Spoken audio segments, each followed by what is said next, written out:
Assalamualaikum warahmatullahi wabarakatuh. Selamat datang di channel Al-Ajam. Jangan lupa subscribe dan berlangganan serta bagikan video ini agar dapat bermanfaat bagi kita semua.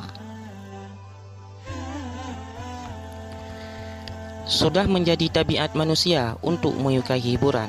Rutinitas dan beban kehidupan menjadi faktor yang mendorong jiwa untuk mengupayakan relaksasi. Karenanya, siapapun orang yang meneliti satu kelompok masyarakat, kapanpun dan dimanapun akan menjumpai sarana hiburan dan olahraga sebagai bahagian dari kehidupan mereka. Ada kondisi kontras antara usia seseorang dengan kecenderungan terhadap olahraga. Karena itu, olahraga pada generasi muda menempati posisi dan penerimaan tersendiri yang berbeda pada kaum tua. Lantas, bagaimanakah bentuk olahraga pada sahabat-sahabat Rasulullah sallallahu alaihi wasallam? Rasulullah sallallahu alaihi wasallam mengadu lari antara kuda-kuda yang belum dikuruskan. Jaraknya antara jalanan di lereng bukit hingga Masjid Bani Zuraik. Abdullah bin Umar sendiri biasa beradu lari menggunakan kuda yang belum dikuruskan tersebut. Generasi muda sahabat yang selalu rindu untuk ikut berjihad menyadari betul bahawa persiapan dan latihan adalah sebuah keniscayaan.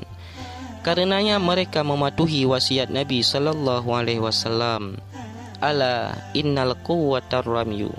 Ketahuilah bahawa kekuatan itu ada pada melempar anak panah. Kecenderungan mereka pada olahraga Nabi juga terlihat pada kisah Salamah ketika ia meriwayatkan perang Zikir.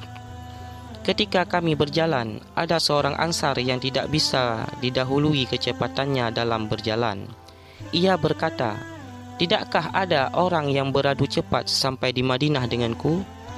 Adakah orang yang bisa mendahuluiku?" Ia terus mengulangi ucapannya. Mendengar itu, Salamah berkata, "Tidak adakah orang mulia dan terhormat yang kamu segani?" Ia menjawab, "Tidak ada kecuali Rasulullah sallallahu alaihi wasallam."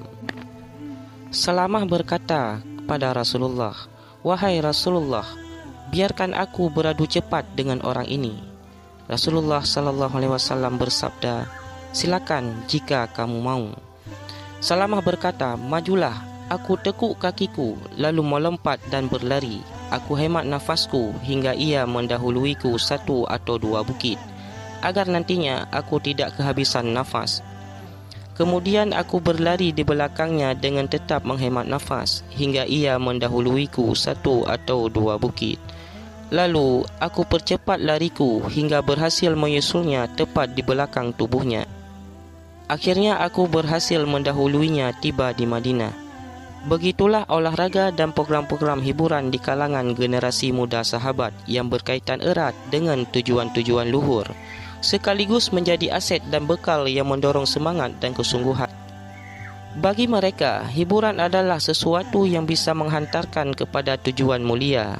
Mereka mengambil prinsip ini dari sabda Rasulullah sallallahu alaihi wasallam. La sabaqa illa fi naslin aw hafirin aw khuffin. Tidak boleh mengambil harta dari perlombaan kecuali dalam perlombaan anak panah, binatang berkuku dan binatang bertapak kaki. Manakala olahraga bagi mereka adalah sarana menuju tujuan yang mulia, maka mungkinkah olahraga tersebut menghalangi mereka dari menunaikan kewajiban atau menjalankan ketaatan? Ketika kita kembali mengarahkan pandangan pada masa sekarang dan sedikit membuka lembar kehidupan generasi muda masa sekarang, maka kita akan menemukan perbezaan mencolok antara olahraga di kalangan generasi muda kita dan di kalangan generasi muda sahabat. Betapa kuatnya sepak bola mengikat hati pada penggilanya.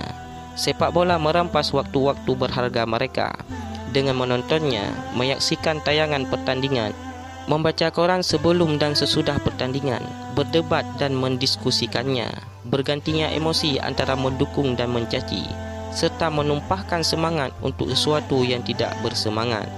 Apalagi solat-solat yang terabaikan serta munculnya perselisihan dan pertengkaran. kita juga menjadi mengerti rahasia mengapa para musuh begitu gencar mempromosikan kesibukan ini di kalangan generasi muda. Tujuannya adalah untuk memalingkan generasi muda kita dari permasalahan-permasalahan yang besar. Sudah saatnya generasi muda umat mengkaji ulang biografi pendahulu mereka, yaitu biografi generasi muda sahabat Rasulullah sallallahu alaihi wasallam.